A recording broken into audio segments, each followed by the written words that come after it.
अमोघ शक्ति देखने वाले सभी दर्शकों को पंडित अखिलेश ओझा जी का प्रणाम नमन।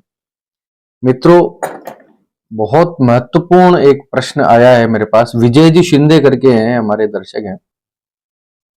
बहुत अद्भुत प्रश्न किया, बहुत लिमिटेड प्रश्न ही लेने का मुझे मौका मिल पाता है। मैं चाहता हूं कि आप कमेंट करें, अच्छे अच्छे प्रश्न करें। राधा जी के नाम के बारे में, इनके नाम का महत्व के बारे में इन्होंने प्रश्न किया था कि राधा नाम का क्या महत्व है। आजकल जो ट्रेंड में है, जैसा कि हम देख रहे हैं, वृंदावन वाले श्री हित प्रेमानंद जी महाराज जो है, उनके कारण भी इस नाम का अति प्रचार हुआ ही है। उससे पहले भी था, ऐसी बात नहीं है। श्री राधा नाम, इसका क्या महत्व है, उनका प्रश्न ये था। राधा नाम के महत्व के बारे में भी चर्चा करेंगे, राधा जी की उत्पत्ति के बारे में भी चर्चा करेंगे। जितना मैंने पढ़ा है, जितना मैंने समझा है, और अंत में मैं अपना इंटरप्रिटेशन इसके अंदर डालने का प्रयास करूंगा। बहुत ही महत्वपूर्ण वीडियो है। आप कृष्ण भक्त हैं, श्री राधा जी के भक्त हैं, तो ये वीडियो आपको देखना ही पूरा चाहिए ही चाहिए। शुरू करते हैं। राधा, देखिए मेरा एक आदत है, जब भी कोई नाम होता है, एक बात हमेशा याद रखिए कि संस्कृत में जब कोई नाम, हमारी संस्कृत भाषा के अंदर, सनातन भाषा के अंदर जो नाम रखे जाते हैं, तो हर अक्षर का कोई ना कोई अर्थ होता है। आपने ठीक सुना, ए का भी अर्थ होता है, आ का भी अर्थ होता है, ई का भी अर्थ होता है, क ख ग घ। प्रत्येक वर्ण का कोई ना कोई मतलब होता है, कोई ना कोई अर्थ होता है। और जब भी कोई नाम रखा जाता है तो उसके गुणों के आधार पर, चाहे वो भौतिक गुण हो, चाहे उसके सांसारिक गुण हो, चाहे वो स्थान विशेष के गुण हो, किसी स्थान से आया है, तो हर नाम के पीछे कोई ना कोई उसकी व्युत्पत्ति अवश्य होती है। कहने का अर्थ यह है कि राधा शब्द जो है वो 4 वर्णों से मिलकर बना है। र, आ, ध, आ। ठीक। प्रथम वर्ण जो है र, संस्कृत उत्पत्ति व्याकरण के अनुसार र का अर्थ होता है जलाने वाला। जैसे राम शब्द में भी र है ना, तो जलाने वाला, जो ताप युक्त। आ का अर्थ होता है आकर्षण करने वाला, आकर्षित करने वाला। ध का अर्थ है विपुल मात्रा में, बहुत अत्यधिक मात्रा में, या फिर विषनाशक, जो विषों को दूर करता है। विष अर्थात विषय, बात करेंगे। और फिर अंत में जो आ है, उसका अर्थ होता है बिल्कुल संतुलित, सटीक, परफेक्ट। अब राधा पूरा शब्द का अर्थ समझने का प्रयास कीजिए। आकर्षित, मनों को आकर्षित करने वाला ऐसा व्यक्तित्व या ऐसी एंटिटी जो विषयों का, तापों का नाश कर दे, जो विषयों से व्यक्ति को दूर कर दे, जो विषयों का नाश कर दे। ऊर्जा युक्त, यानी आकर्षण, कहां आकर्षण? परमात्मा की तरफ मन को आकर्षित करने वाला, विषयों से दूर ले जाने वाला, ऊर्जा भर देने वाला, तापयुक्त, ऐसा नाम जो है वो राधा है। अब इसके भौतिक बात करते हैं। जैसा कि ब्रह्म, देखिए राधा का जो उल्लेख है, श्री राधा जी का उल्लेख जो है, वो मुख्य रूप से 3 ग्रंथों में मिलता है।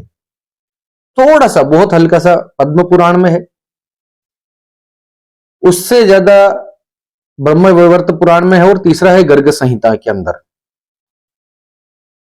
ये तीनों पुराणों के अंदर श्री राधा जी का उल्लेख है, और इनके भौतिक रूप में इनकी कहानियां प्रचलित हैं। वैष्णव संप्रदाय का सबसे महत्वपूर्ण ग्रंथ है श्रीमद् भगवद गीता, महाभारत और श्रीमद् भागवत महापुराण, जो वेदव्यास जी द्वारा लिखे गए। वहां पर कहीं भी श्री राधा जी का उल्लेख नहीं है। ठीक है। अब कई लोग ये बोलते हैं कि राधा जी जो है काल्पनिक एक चरित्र है जो गढ़ा गया बाद में, क्योंकि कहीं ब्रह्मवर्त पुराण, और ये कालांतर में आइए, बाद में आए, तो इससे पहले पूर्ववर्ती ग्रंथों के अंदर जो है, महाभारत हो, चाहे श्रीमद् भागवतम हो, या और भी उसके समकालीन जितने भी हमारे श्रुतियां हैं, हमारे ग्रंथ हैं, उसके अंदर श्री राधा जी का उल्लेख कहीं नहीं है। इसका एक कारण जो हमारे गुरुजी ने हमें बताया, राधा नाम इतना शक्तिशाली है कि व्यास जी जब जब भी राधा का नाम लेते थे, वो 6 महीने की समाधि में चले जाते थे। उस नाम के स्मरण मात्र से उनको 6 माह की समाधि लग जाती थी। तो समाधि लग जाएगी तो फिर लिखेंगे क्या? तो इसलिए राधा जी का नाम ही उन्होंने कहीं लिखा नहीं। अब आप कहेंगे कि ब्रह्म वैवर्त पुराण भी तो व्यास जी ने लिखा है, सारे पुराण व्यास जी ने लिखे, वेद व्यास जी ने लिखे। तो इसमें अब थोड़ा इसमें देखिए दो बातें हैं, या तो आप ये संशय करके चले कि ब्रह्म वैवर्त पुराण और ये सब जो है किसी और ग्रंथकार ने लिखे हैं, बड़ी सीधी सीधी बात है। और अगर व्यास जी ने लिखे हैं तो हो सकता है कि श्रीमद् भागवत में उन्होंने श्री कृष्ण के चरित्रों का उल्लेख किया हो और दूसरे ग्रंथों में उन्होंने राधा जी का उल्लेख करना चाहा हो, अगर वो 6 महीने की समाधि वाली बात छोड़ दी जाए। मूल बात यह है, राधा जी का जो नाम है वही इसकी मूल शक्ति है। कैसे? अब समझिएगा। ब्रह्म वैवर्त पुराण में भगवान शिव स्वयं कहते हैं, रा शब्दोच्चारणा देव स्फीतो भवति माधव, धा शब्दोच्चारता पश्चात धावत देव ससंभ्रम। शिव कहते हैं, इसका अर्थ मैं बता देता हूं। रा शब्द के उच्चारण से माधव हृष्टपुष्ट हो जाते हैं, अर्थात माधव यानी भगवान श्री हरि। रा शब्द के उच्चारण से भगवान माधव प्रसन्न हो जाते हैं। श्री कृष्ण, श्री नारायण, श्री हरि, जिस नाम से आप बुलाना चाह रहे हैं, माधव हृष्टपुष्ट हो जाते हैं, यानी उनके अंदर ऊर्जा आ जाती है। और धा शब्द का उच्चारण करने से वो वेग के साथ उस उच्चारणकर्ता के पीछे दौड़ते हैं, उसके पीछे लग जाते हैं। आप समझे?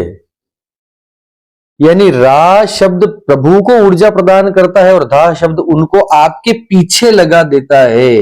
यह है राधा शब्द का मतलब। इसी प्रकार एक श्लोक और आता है जो भगवान शिव ने कहा, रा इत्यादान वचनो धा च निर्वाण वाचक है।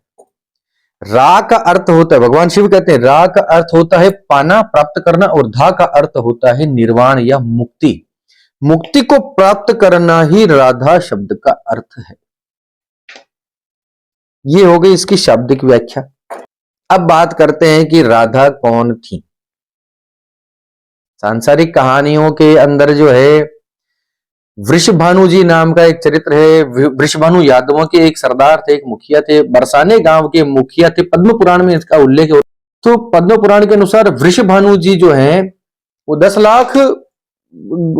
लाख यादवों के जो है सरदार थे, उनके मुखिया थे। खूब सारी गायें वगैरह और खूब समृद्ध परिवार, सारा मुखिया थे, सरपंच थे एक तरह से समझो वृषभानु जी। उनकी कन्या का नाम राधा था।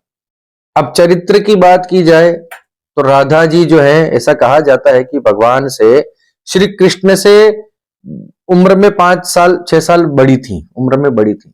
इसी प्रकार गर्ग संहिता में एक छोटी सी कथा आती है, श्री कृष्ण और राधा के विवाह की कथा। उसके अंदर छोटा सा उदाहरण है कि भगवान ब्रह्मा जी एक बार प्रभु को, श्री हरि को, जब छोटे से कन्हैया होते हैं गोद के अंदर, तो उनको खिलाने के लिए थोड़ा सा ऐसे भ्रमण के लिए निकलते हैं। तो मार्ग के अंदर बहुत भीषण तूफान आता है, काली काली घटाएं छाती हैं, बारिश का मौसम हो जाता है और भयंकर तूफान का मौसम हो जाता है। तो ऐसे समय पे श्री हरि रूप में बालक भगवान श्री कृष्ण लीला करते हुए रुदन करते हैं, डर जाते हैं, भय कर लेते हैं या रोने लग जाते हैं। तभी वहां पर भगवान ब्रह्मा जी जो है, ब्रह्मा विष्णु महेश वाले ब्रह्मा, तो वो परम पिता ब्रह्म को याद करते हैं। ब्रह्म और ब्रह्मा में अंतर है, मैं कई वीडियोस में बात कर चुका हूं। पर ब्रह्म जो है वो सबसे ऊपर है, सुप्रीम एंटिटी, उनको याद करते हैं। तब वहां पर श्री राधा जी के रूप में महामाया, महायोग माया वहां पर प्रकट होती हैं। तो ब्रह्मा जी श्री कृष्ण को राधा जी की गोद में सौंप देते हैं कि इनको, ये भय से व्याप्त हैं, तो इनका भय दूर कीजिए, इनका आप थोड़ा सा ख्याल रखिए।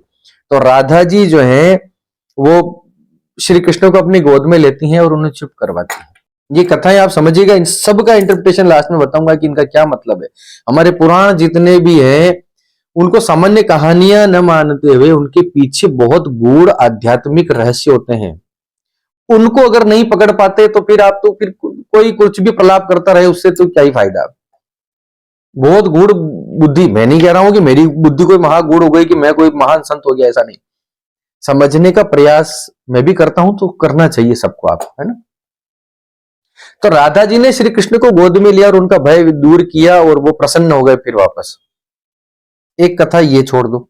फिर एक ब्रह्म वैवर्त पुराण के अंदर ही उल्लेख आता है कि श्री कृष्ण, ब्रह्म वैवर्त पुराण में भगवान श्री कृष्ण की महिमा ज्यादा है, न विष्णु जी की है, न नारायण की है, न श्री हरि की है।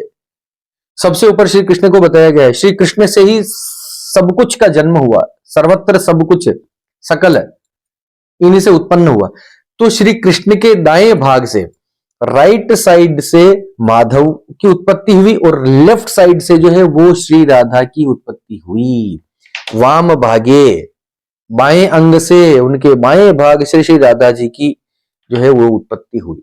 इस सब का मतलब समझाऊंगा, कहीं कंफ्यूज होने की आवश्यकता नहीं है। अभी सुनिए, वो कन्या जो राधा जी के रूप में वाम भाग से उत्पन्न हुई, सुस्थिर यौवना थी, यानी कभी भी बूढ़ी नहीं होती थी, हमेशा ही वो यौवना थी, किशोरी थी, किशोरावस्था में थी, ऊर्जामय थी, ऊर्जावान थी और निरंतर श्री कृष्ण के संग ही रहने वाली थी। श्री कृष्ण का संग ही रहने, जिनको अलग नहीं किया जा सकता, इसी एकाकार जो उनकी छाया रूप में उनके साथ रहती थी।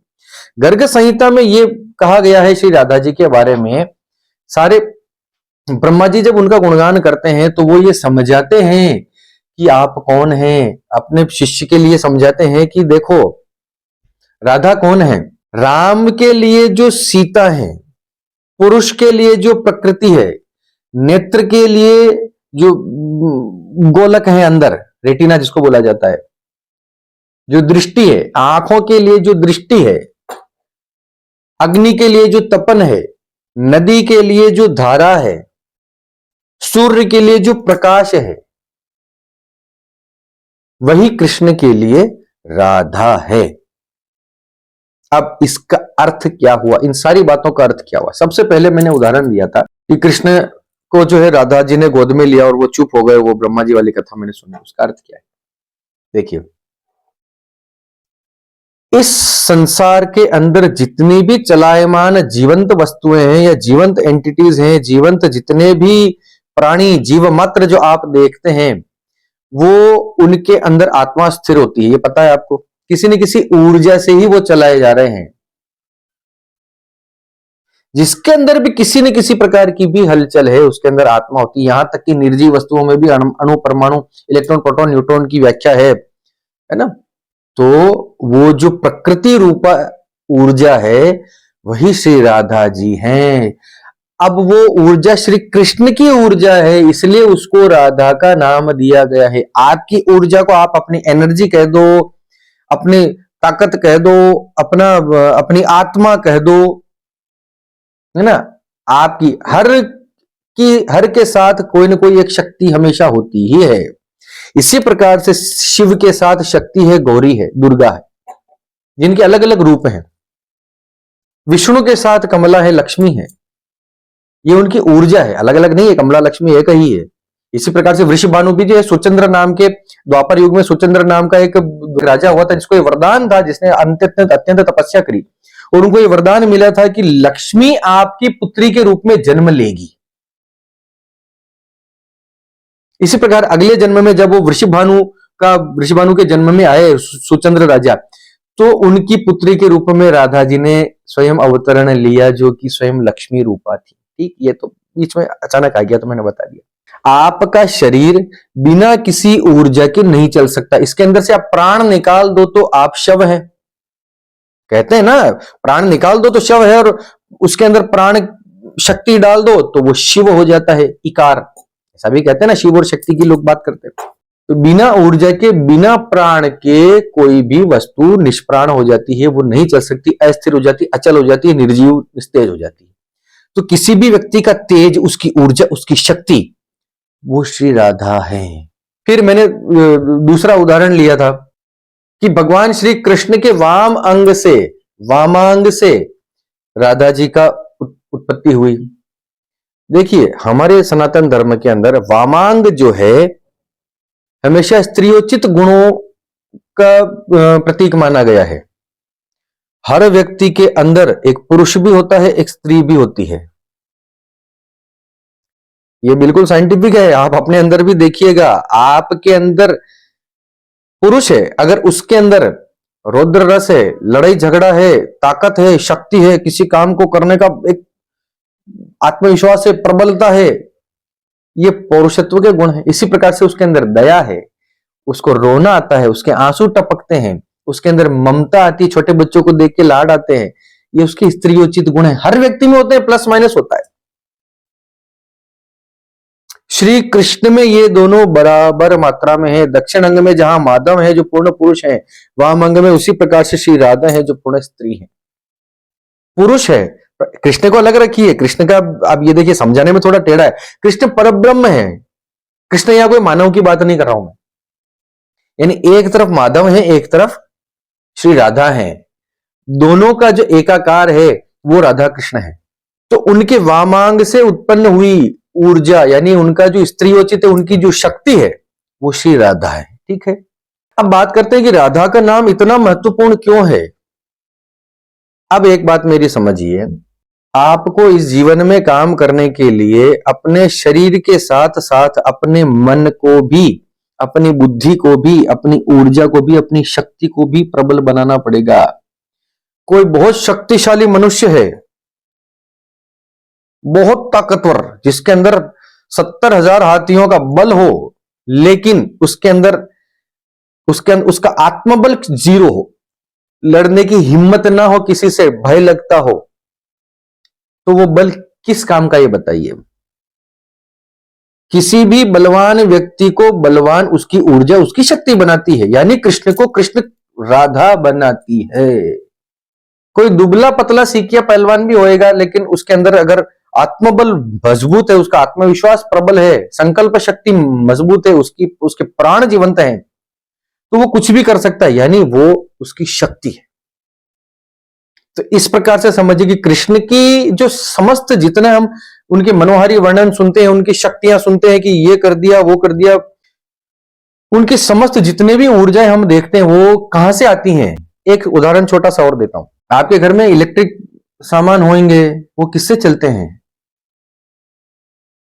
बहुत बड़ा टीवी आपने लगा रखा है, बहुत सुंदर 65 इंची 100 इंची 150 इंची का आपने टीवी लगा रखा है, बहुत सुंदर, सोनी और किसी का बड़ी कंपनी का, और उसको लाके आपने टांग दिया, नेटफ्लिक्स का आपने सारे सब्सक्रिप्शन ले लिया और सारा कुछ बहुत बढ़िया बढ़िया उसके अंदर सब कुछ लगा दिया, ताम झाम, बाहर फूल पत्ती भी लगा दिए, सब कर दिया, चलेगा किससे। अगर बिजली नहीं है तो चलेगा किससे। वो खाली टीवी को देखो, बहुत सुंदर टीवी है, बहुत सुंदर टीवी, किस काम का।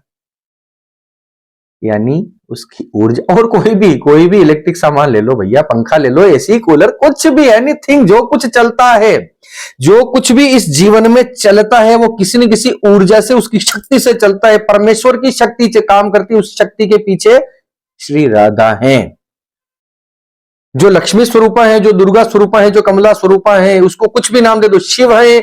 जब शिव आएंगे तो वही राधा की शक्ति जो है वो दुर्गा स्वरूप बन जाएगी, पार्वती स्वरूप बन जाएगी।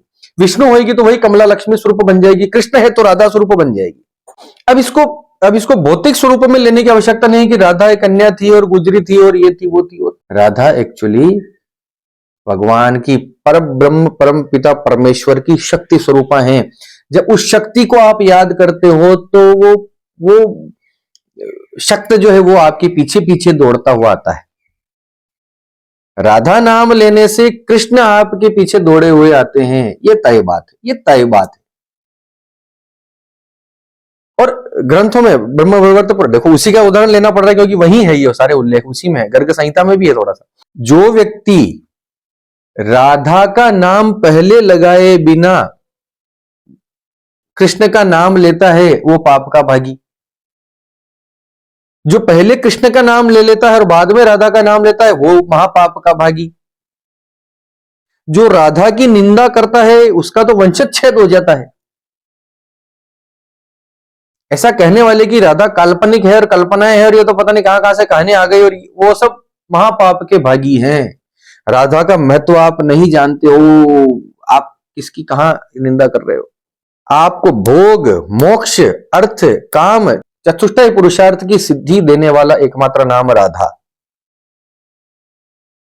इसमें एक और कमाल की बात बताता हूं, ब्रह्म वैवर्त पुराण की ही उदाहरण ले रहा हूं, सारे मुझे याद आ गया। इसमें ऐसा कहा गया है कि जो शंभू के मंत्र को जपता है, जब शंभू के शिव के मंत्र जिस व्यक्ति को सिद्ध हो जाते हैं, तब जाकर उसको शंभू की भक्ति को जिसने सिद्ध कर लिया, उसको श्री राधा कृष्ण के चरण कमलों की भक्ति प्राप्त होती है। ब्रह्म वैवर्त पुराण में लिखा है। ये बात मैंने क्यों कही, श्री हित प्रभु श्री प्रेमानंद जी महाराज वृंदावन वाले जो संत हैं, उनका जीवन उठाकर देखिए। वो पहले महादेव के भक्त थे, शिव के ही मंत्रों का उच्चारण करते थे, उनकी भक्ति करते थे। लेकिन परमात्मा की ऐसी कृपा हुई उनके ऊपर, उनकी तपस्या को देखकर कि उन्होंने शिव मंत्र जब उनको सिद्ध हो गए तो उनको राधा कृष्ण की अचल भक्ति प्रदान कर दी। हमारे सामने है उदाहरण कलयुग का। यही बात ब्रह्म वैवर्त पुराण में लिख रखी है। आप किसी की भी भक्ति करो, जब वो सिद्ध हो जाती है तब जाकर आपके हृदय में श्री राधा कृष्ण के चरणों के प्रति अनुराग पैदा होता है। अब कई लोग इसको मान लें कि ये तो बाद में आया जी, व्यास जी ने नहीं लिखा, किसी ने लिखा। अरे चलो मान लिया किसी ने भी लिखा, छंदबद्ध है ना, अलंकारिक उद्देश्यों की पूर्ति करता है, छंदों की मात्राओं के उद्देश्यों की पूर्ति करता है तो सिद्ध है। मैं ये मानता हूं, ये मेरा मानना है। सिंपल छोटे मोटे आजकल के लफंडर कवियों की मंच पे, उस पे भी तो आप तारीफें करते हो ना, वो भी तो आपके दिल पे गहरा असर करते ही करते हैं ना। जो टटपुंजी कविताएं होती हैं उन पे भी तो बड़ा खुश होते हो। तो इतने सुस्पष्ट, इतने छंदबद्ध, इतने व्याकरण से परिपूर्ण ग्रंथों को आप अनादर कैसे कर सकते हो? लिखने वाला कोई महान व्यक्ति ही रहा होगा। चलो मान लिया आपने कि व्यास जी ने नहीं लिखा, मैं तो मानता हूं कि व्यास जी ने लिखा। फिर मैंने एक उदाहरण दिया था कि राधा जी ने जो है श्री कृष्ण जी को गोद में उठाया और उनका भय समाप्त किया। इसका अर्थ क्या है? इसका अर्थ है कि जब जब आपका शरीर, जब जब आपका आत्मबल जब क्षीण होने लगता है, तब आप किसकी शरण में जाते हो? तब आप अपने इष्ट की शरण में जाते हो। क्यों? ताकि आपका आत्मबल पुष्ट हो सके, आपका प्राण ऊर्जा ऊपर की ओर बढ़ सके। जब आपकी प्राण ऊर्जा, आपका आत्मविश्वास सबल होता है, आपकी ऊर्जा, आपकी शक्ति जब प्रबल होने लगती है, तब आपके सारे भय समाप्त हो जाते हैं। जब आपका ज्ञान चक्षु खुल जाते हैं, जब आपके ज्ञान के द्वार खुल जाते हैं, तब आपके अंदर का भय, रोग, दोष सब समाप्त हो जाते हैं। ज्ञान की पराकाष्ठा श्री राधा, आत्मविश्वास, आत्मबल, प्राण ऊर्जा श्री राधा। जिसने भगवान श्री कृष्ण के भी प्राणों को संभाल के रख रखा है वो श्री राधा। अब ये सब में आप श्री राधा कोई व्यक्ति मान के मत चलिए। ये ऊर्जा है, शक्ति है, पर ब्रह्म स्वामिनी है, कमला स्वरूपा, लक्ष्मी स्वरूपा है। और पर ब्रह्म की बात की जा रही है यहां पे श्री राधा जी के रूप में। आप इनको वृषभानु की पुत्री न समझें। मैं वीडियो जो बना रहा हूं इसमें वृषभानु की पुत्री या 14 वर्षीय कन्या या 5 साल बड़ी उससे या उनके साथ लीलाएं करने वाली उस राधा की बात मैं नहीं कर रहा हूं। श्री राधा जो है परम सात्विक ऊर्जा है, भगवान उनका हाफ ऑफ गॉड, इस तरह से समझिए। फिर ब्रह्म वैवर्त पुराण ये भी कहता है कि जब इनकी उत्पत्ति हुई तो वेदों की मूल और सृष्टि की मूल प्रकृति वो श्री राधा को कहा गया है। वो मैंने शुरू में बता दिया। मूल प्रकृति का अर्थ क्या है? जब ये सृष्टि बनती है ना तो इसमें 2 ही तत्व मुख्य होते हैं, पुरुष और प्रकृति। तो प्रकृति जो है वो श्री राधा है। जितने भी ऊर्जा, ये कुछ जो हम चलता हुआ देख रहे हैं ये सब कुछ राधा है। जो कुछ आप देखते हो, जो कुछ आप फील करते हो, जो कुछ आप सुनते हो, समझते हो, जो कुछ आप करते हो, समझने का प्रयास करो मैं क्या बोल रहा हूं, वो सब कुछ श्री राधा है।